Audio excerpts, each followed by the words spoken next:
आप सभी का स्वागत है। आप देख रहे हैं न्यूज 24। मैं हूं आपके साथ अंजलि आनंद और बुलेटिन की शुरुआत करते हैं इस वक्त की सबसे बड़ी खबर। महाराष्ट्र की राजनीति से इस वक्त की सबसे बड़ी खबर आ रही है।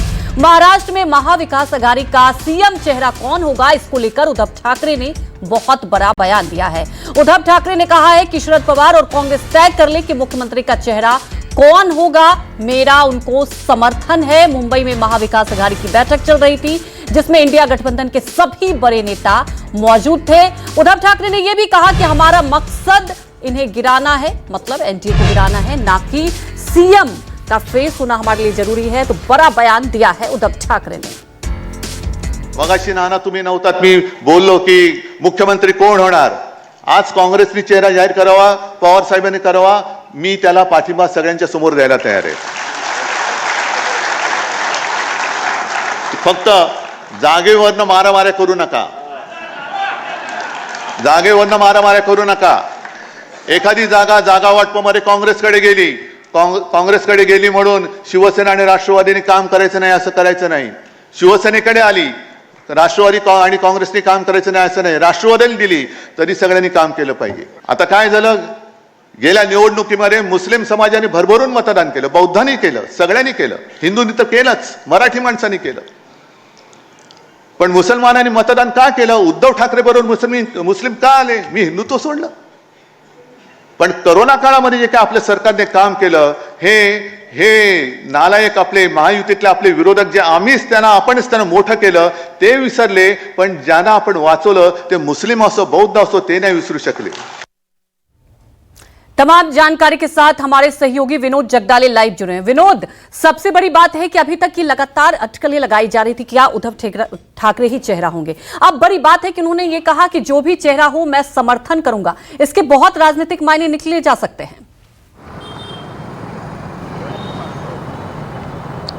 देखिए, इसके साफ राजनीतिक मायने ये है कि पिछले कुछ दिनों से शिवसेना यूबीटी के अंदर चल रहा था कि उद्धव ठाकरे को चेहरा बनाकर वहां पर पेश किया जाए, और ऐसे नेताओं ने भी तैयारी की थी। संजय राउत ने हो या फिर अन्य नेता है, उन्होंने उद्धव ठाकरे कभी दिल्ली जाते नहीं ज्यादा देर के लिए, 3 दिन वो दिल्ली में गए थे, तमाम बड़े नेताओं से मिले थे।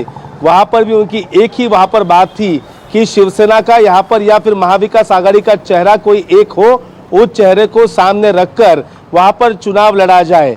लेकिन आपने लोकसभा चुनाव के जो देखे होंगे नतीजे, उसमें सबसे खराब प्रदर्शन महाविकास आघाड़ी में ये उद्धव ठाकरे का रहा है कि ज्यादा सीट लेकर कम सीटों पे वो चुनाव जीते हैं।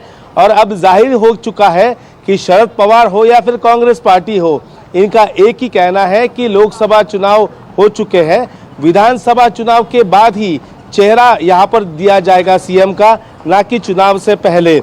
कभी भी विपक्ष का सीएम का चेहरा नहीं होता है, ये कांग्रेस पार्टी और एनसीपी का कहना है। अब ये भली भांति उद्धव ठाकरे भी जान चुके हैं कि वो सीएम फेस का भी चेहरा फिलहाल नहीं होंगे।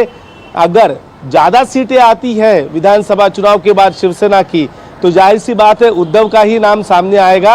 अब उद्धव ठाकरे ये बखूबी जान रहे हैं कि अब सीएम के फेस की जगह ज्यादा से ज्यादा सीटें किस जगहों पर मिल सकती है, कैसे बेहतर प्रदर्शन हो सकता है, इसके लिए उद्धव ठाकरे ने आज का ये बयान दिया है। उद्धव ठाकरे ऐसे पश्चिम महाराष्ट्र हो, मराठवाड़ा हो, यहाँ सबसे ज्यादा अच्छा परफॉर्मेंस करने के प्रयास में वहाँ पर है।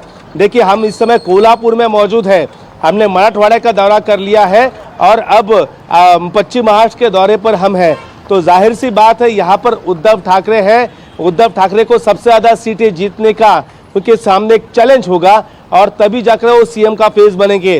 कांग्रेस पार्टी इस बार कोई भी बात सुनने को तैयार नहीं। लोकसभा में उन्होंने सांगली जैसी सीट हाथ से छोड़ दी, वहां निर्दलीय जीता, वो भी कांग्रेस पार्टी का था। इसलिए कांग्रेस पार्टी चाहती है कि जो भी फैसला हो सीएम के फेस को लेकर हो, वो विधानसभा चुनाव के बाद हो। इसलिए उद्धव ठाकरे अब कह रहे हैं कि पवार साहब और कांग्रेस पार्टी तय करे कि चेहरा कौन है, मैं उनको समर्थन दे दूंगा। लेकिन शरद पवार मंझे हुए खिलाड़ी है, कांग्रेस पार्टी भी एक मंझी हुई पार्टी है महाराष्ट्र में। जाहिर सी बात है ये दोनों पार्टियां इस समय कोई भी चेहरा किसी का डिक्लेयर नहीं करेंगे। जाहिर सी बात है वो सिर्फ और सिर्फ विधानसभा चुनाव नतीजों का इंतजार करेंगे और नतीजों के बाद वो डिक्लेयर करेंगे कि आखिरकार महाराष्ट्र का मुख्यमंत्री कौन बनेगा। जी बिल्कुल विनोद, सबसे बड़ी बात यही है कि आगे रणनीति तय होगी नतीजे आने के बाद। फिलहाल हमारे साथ जुड़ने के लिए आपका शुक्रिया।